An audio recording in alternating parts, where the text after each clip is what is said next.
నమస్కారం అందరికీ. ఇవాళ మనతో పాటు మన స్టూడియోలో ప్రముఖ ఆధ్యాత్మికవేత్త, జ్యోతిష్య వాస్తు నిపుణులు అయిన బ్రహ్మశ్రీ ఉమామహేశ్వర సిద్ధాంతి గారు మనతో ఉన్నారు. మరి ఈ సెప్టెంబర్ నెలలో ద్వాదశ రాశుల వారికి ఎలా ఉండబోతుంది, ఏ రాశుల వారు ఎలాంటి పరిహారాలు చేసుకుంటే చక్కగా ఉంటుందో గురువుగారిని అడిగి తెలుసుకుందాం. ఇంకెందుకు లేట్, మరి గురువుగారిని అడిగి తెలుసుకుందాం. నమస్కారం గురువుగారు. సర్వమంగళ మాంగళ్యే శివే సర్వార్థ సాధకే శరణ్యే త్రయంబకీ దేవి నారాయణీ నమోస్తుతే. ఓం గం గణపతియే నమః. ఓం శ్రీ గురుభ్యో నమః. గురువుగారు, మరి ఈ సెప్టెంబర్ నెలలో కర్కాటక రాశి వారికి ఎలా ఉండబోతుంది?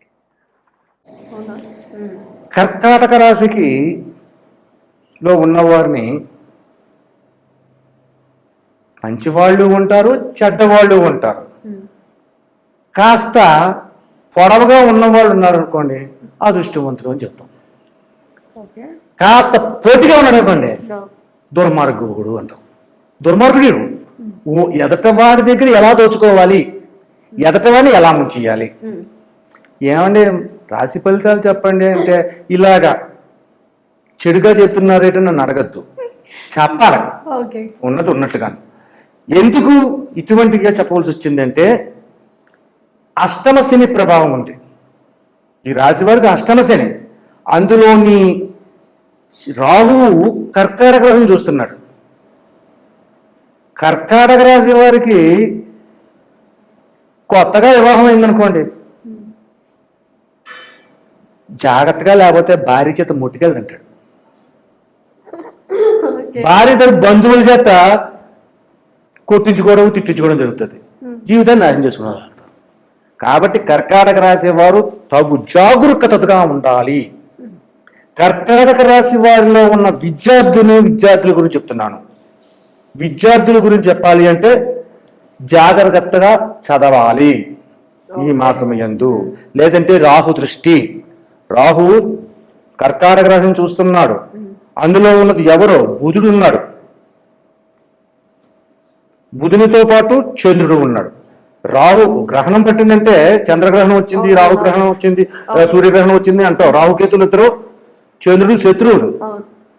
ఆ దృష్టి ఇక్కడ ఉన్నది. కాబట్టి ప్రతి విషయంలోని ఆచితూచి మాట్లాడుతూ నెమ్మదిగా అడుగులు వేసుకుంటూ వెళుతూ అనుకున్న దాన్ని అనుకున్నట్టుగా సాధించగలగాలి. అంటే ఏం చేయాలి? అణిగి మణిగి ఉండాలి. ఒక మాట చెప్పాలి, అణిగి మణిగి ఉండాలి. ఎవడో వచ్చాడు, రే బుద్ధిలో అన్నాడు, నన్ను కాదంట, నన్ను కాదు ఎవరినో అన్నాడు అని చదువుకోవాలి. అరే నన్ను అంత మాట అంటావా అని ఎదరగిలిపోతే ఇబ్బందికరమైన పరిస్థితి వచ్చేస్తాయి. అష్టమ శని అంటేనే అలాగ ఉంటుంది. ఎక్కడా కూడా ఉపయోగకరమైన పరిస్థితులు ఉంటుంది.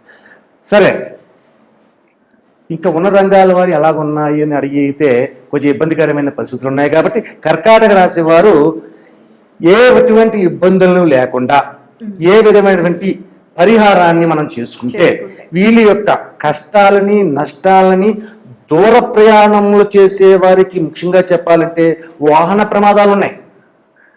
వాటి నుంచి వైతొలగి ఒక ఉన్నతంగా అంటే అప్పులు ఎక్కువైపోయినాయి ఇలా కర్కాటక రాశి వారికి. ముఖ్యంగా అప్పులు ఎక్కువైపోయినాయి. బయటికి వెళ్తే అప్పులు పట్టుకుంటున్నాడు. అప్పులు ఏమి చేసి మోసకర్తనం చేశాడు. మోసకర్తనానికి గురవలేదు, మోసకర్తనం చేశాడు. అప్పు చేసాడు అంటే అప్పులు చేయకురా నరుడా తెప్పలు తప్పురా అన్నాడు పూర్వం. అయితే అప్పులు చేశాడు అంటే అబద్ధాలు ఆడాలి. మరి బయట కూడా వచ్చి అడిగితే మరి ఏదో చెప్పాలి కదా. అప్పు తీసుకున్నప్పుడు నువ్వు చెప్పాలి కదా, చెప్పబోతాగా. అప్పుడు గురించి ఏదో చెప్తాడు. మోసపు మాటలు మాట్లాడతాడు. ఆ మోసపు మాటల వల్ల కొన్ని ఇబ్బందులు వస్తుంటాయి. ఇవన్నీ రాకుండా సజావుగా సాగాలి అంటే చంద్ర నక్షత్రమైనటువంటి చంద్రస్థానమైనటువంటి కర్కాటక రాశిలో చంద్రుడు అక్కడే ఉన్నాడు. కాబట్టి అంటే ఆశ్లేష నక్షత్రానికి ఆధిపత్యాన్ని వహించిన బుధుడు అక్కడే ఉన్నాడు. ఈరోజు ఆశ్లేష కదా 1వ తారీఖు, అందువల్ల ఆయన ఉన్నాయి. కాబట్టి చంద్రశేఖర విధానం అంటే ఈశ్వరాభిషేకాలు. కర్కాటక రాశి వారు ఈ వారంలో ఎన్ని సోమవారాలు వస్తే అన్ని సోమవారాలు ఈశ్వరాభిషేకం చేయండి. కానీ సరిపోదు. ప్రతిరోజు ఈ 1వ తారీఖు కాడి నుంచి ప్రతిరోజు కూడా ఉదయం సూర్యోదయం కాకుండా సూర్యుడు రాకూడదు. ఓకే. అబ్బాయి నాకు కుదరదని నేను నైట్ పార్ట్ డ్యూటీ చేశానండి, నేను మధ్యాహ్నం 11 పడుకుంటానంటే కుదరదు. సూర్యోదయం కాకుండా లేచి సూర్యుడికి స్నానం చేసిన తర్వాత సూర్య నమస్కారాన్ని చేసుకోవాలి. సూర్య నమస్కారం చేసుకుని ఈశ్వర దర్శనం కూడా చేసుకోవాలి. ప్రతిరోజు ఈశ్వర దర్శనం చేసుకోవాలి. 1వ తారీఖు కాడి నుంచి మాసాంతం వరకు కూడా ఈశ్వర దర్శనం చేసుకుని తీరాలి. లేదంటే ఇలా అప్పులు తీరవు. ఏలినాటి శని, అష్టమ శని ప్రభావము, రాహుగ్రహ వీక్షణ ఈ అన్నిటి వల్ల ఉంది. కాబట్టి కర్కాటక రాశి వారు ఎన్ని వారాలతో అన్ని సోమవారాలు నల్ల ద్రాక్ష పళ్ళ రసంతో, పంచామృతాలతో పాటు నల్ల ద్రాక్ష పండు రసం, శని ఏ రంగు, రాహు ఏ రంగు, నలుపు వస్తుంది. తేనె రంగులో వస్తాడు కానీ నలుపు, శనిమిత్ర రాహు అనాలి. కాబట్టి నల్ల ద్రాక్ష పళ్ళు లేదంటే అల్ల నేరేడి పళ్ళు అని ఉంటాయి. అల్ల నేరేడి పళ్ళు గింజ తీసేసి ఆ గుజ్జుని జ్యూస్గా మార్చండి. ఆ జ్యూస్లోని పాలు కానీ పంచదార కానీ ఏమి వేయకూడదు, ఓన్లీ జ్యూస్ ఒకటే ఉండాలి. అది కొంచెం నీళ్ళు వేస్తారో లేదంటే ఏదేస్తారో వేసి పాలు వేయచ్చు, తప్పేం కాదు. కొన్ని నీళ్ళు వేసుకుని జ్యూస్ చేస్తారు. ఆ జ్యూస్ని అభిషేకం చేస్తారు. పాలు పెరుగు తేనె నెయ్యి ఇవన్నీ వాటితో పాటు జ్యూస్ కంపల్సరీ ఉండాలి. ఒకవేళ అల్ల నేరేడు పండు దొరకలేదు, నల్ల ద్రాక్ష పండు తెయ్యాలి. నల్ల ద్రాక్ష పండు చేసామంటే అండి, నల్ల ద్రాక్ష పండు తెచ్చామండి, జ్యూస్ చేసామండి, పోషిస్తామండి అంటారు. తప్పు. నల్ల ద్రాక్ష పండు జ్యూస్ చేసిన తర్వాత దాంట్లో గింజలు ఉన్నాయి, వడబోయాలి.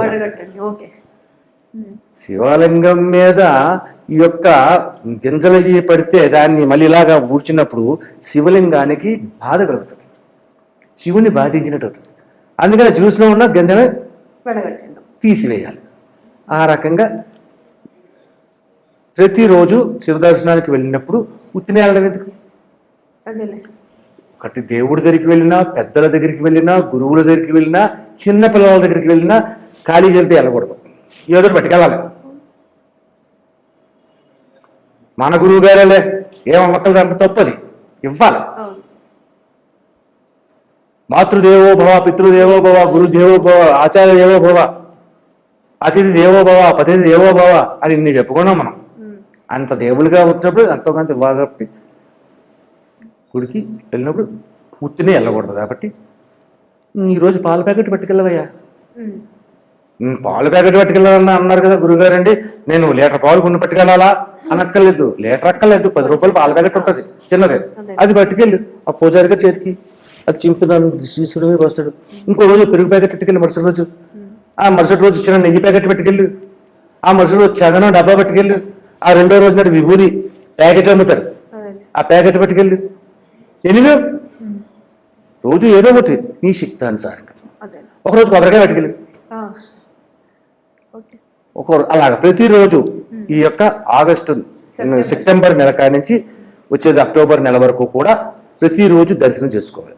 అప్పుడు ఈ యొక్క రాహువేక్షణ శని ఇస్తున్న ఫలితముల వల్ల కొంచెం తశాంతి చెందుతారు.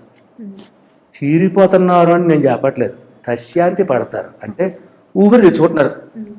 ఇలా తగిలే దెబ్బ ఇలా తగులుతారు, అటువంటి విధంగా ఉంటుంది. కాబట్టి ఈ యొక్క కర్కాటక రాశి వారు ఈ యొక్క నెలలో తూచా తప్పకుండా ఈ యొక్క విధానాన్ని పాటించడం వల్ల శుభయోగమైన ఫలితములు పొందకూరుతారు. మరి చూశారు కదా, కర్కాటక రాశి వారికి ఈ సెప్టెంబర్ నెలలో ఇలా ఉండబోతుంది. కాబట్టి గురువుగారు చెప్పిన ప్రతి ఒక్క పరిహారాన్ని కూడా మీరు ఉపయోగించుకొని, లైక్ అంతా పోతుంది అని కాదు, కానీ గురువుగారు చెప్పినట్లు పెద్దదాంతోనే పోకుండా కొంచెం చిన్నగా అన్నీ సర్దుమందుతాయని కోరుకుంటూ చాలా బాగా చెప్పినందుకు ధన్యవాదాలు గురువుగారు. ఆయుష్మాన్ భవ. మళ్ళీ ఇంకో రాష్ట్రం కలుద్దాం, అంతవరకు సెలవు. మీకు ఇంకా ఏదైనా సందేహాలు ఉంటే కింద స్క్రోల్ అయ్యే నెంబర్ని కాంటాక్ట్ అయ్యి గురువుగారిని సంప్రదించవచ్చు. Thank you.